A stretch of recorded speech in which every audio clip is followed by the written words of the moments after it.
Hello everyone, welcome to my channel pharma with Karuna. आज हम M pharma का जो सब्जेक्ट है ड्रग डिलीवरी सिस्टम, इसका यूनिट 1 लेने जा रहे हैं। और ये जो टॉपिक है, ये जो यूनिट है, ये बहुत ही इम्पॉर्टेंट है। ज़रूरी नहीं है कि ये सिर्फ एम फार्मा वाले बच्चे ही पढ़ें, ये सभी के लिए जानना चाहिए। ये ऐसा सब्जेक्ट है कि हमें बेसिक नॉलेज होनी ही चाहिए, सभी को इतनी नॉलेज होनी चाहिए ड्रग के बारे में कि हमारा जो टेक्नोलॉजी है ड्रग में क्या क्या डेवलपमेंट हुआ है ना, इसके बारे में हम जानेंगे। तो आज हमारा जो टॉपिक है इंट्रोडक्शन और basic concept, sustain release and control release का इंट्रोडक्शन और बेसिक कॉन्सेप्ट का पार्ट आज हम कंप्लीट करेंगे। तो चलिए हम देख लेते हैं क्या होता है ये एसआर और सीआर।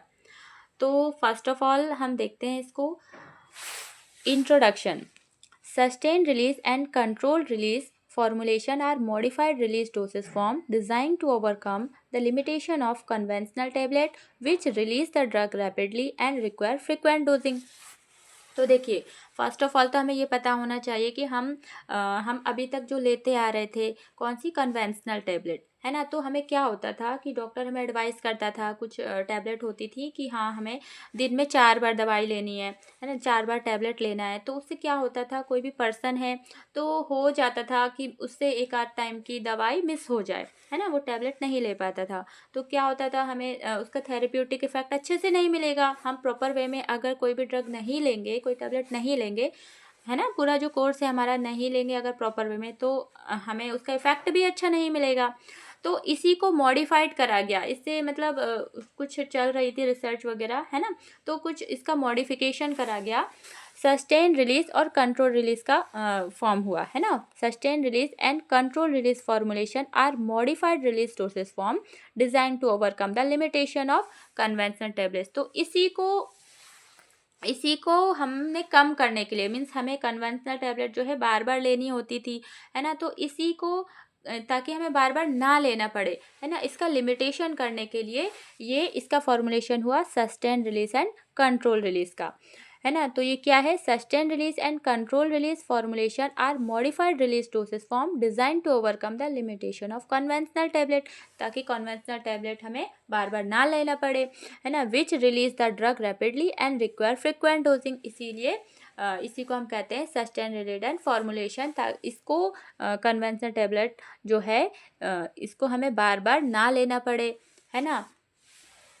अब क्या है, SR formulation release the drug slowly over an extended period where CR formulation release the drug at a predetermined and constant rate। अब जो SR formulation है ये ड्रग को रिलीज धीरे धीरे, है ना, ताकि हमारी बॉडी है अब देखिए जो कन्वेंशनल टैबलेट थी ये क्या था, हमने एक टैबलेट ले ली, अब 4 घंटे 2-3 घंटे हमें वेट करना है, फिर एक और टैबलेट लेने, तो मीन्स मतलब ड्रग रिलीज हो जाती थी जल्दी से और एलिमिनेट भी हो जाती थी।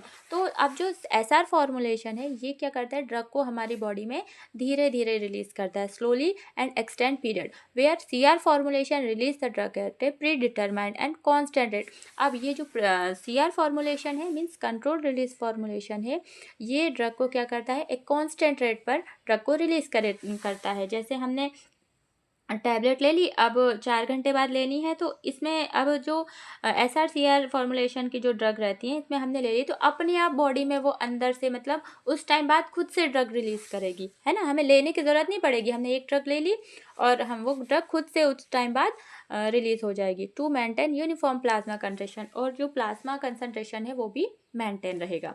अब क्या है, नेक्स्ट देख लेते हैं। This system aim to release dosing frequency, improve patient complaints and provide better therapeutic control.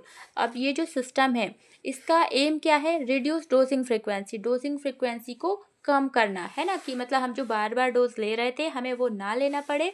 Improve patient complaints and provide better therapeutic control, है ना, और जो पेशेंट के कंप्लेंट्स को भी इम्प्रूव करे, मतलब पेशेंट को भी बार बार दिक्कत ना हो, वो कि भूल जाता था कि हाँ 4 घंटे बाद फिर से टैबलेट लेनी है, तो नहीं, पेशेंट ने एक बार दवाई ले ली, अब दवा का काम है कि वो खुद से रिलीज होगी 4 घंटे बाद। एंड प्रोवाइड बेटर थेरेप्यूटिक, और क्या है, और बेटर थेरेप्यूटिक कंट्रोल हो, है ना। तो यहाँ तक आज हम इतना कर लेते हैं, और नेक्स्ट टॉपिक इसके एडवांटेज और डिसएडवांटेज हम नेक्स्ट पार्ट में करेंगे। तो आप ये जिसका इंट्रोडक्शन पार्ट है बहुत अच्छे से समझिएगा, बहुत ही सिंपल है, ईजी है और इम्पॉर्टेंट भी है। और ज़रूरी नहीं है सिर्फ फार्मा वाले ही पढ़े, ये सभी के लिए नॉलेज में होना चाहिए कि हमारी ड्रग में क्या क्या इम्प्रूवमेंट हो रहा है, क्या क्या मॉडिफिकेशन हो रहा है। ओके, तो thanks watching, thanks for watching.